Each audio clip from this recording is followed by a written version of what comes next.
আসসালামু আলাইকুম রহমতুল্লাহ। Trusted organic shop থেকে আমি সালমান বলছি।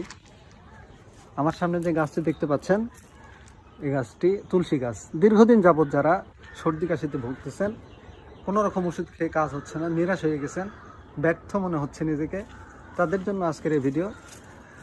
এই যে তুলসী গাছের পাতা, এই পাতাগুলো আস্তে করে এভাবে নেবেন, কয়েক পিস নেবেন, নেওয়ার পরে ভালো করে ধুতে হবে।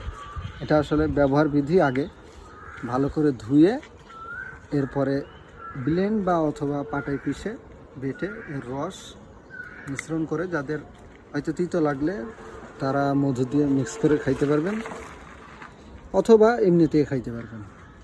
1 চা চামচ বা 2 চা চামচ করে প্রত্যেক দিন 1 সপ্তাহ খাইলে আপনি বুঝতে পারবেন যে আসলে এটা মহা ওষুধ।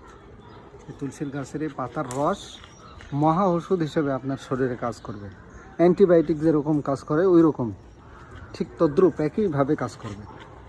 দেখাবে অন্য কোনো ভিডিওতে। ততক্ষণ ভালো থাকবেন, সুস্থ থাকবেন। আসসালামু আলাইকুম রহমতুল্লাহ।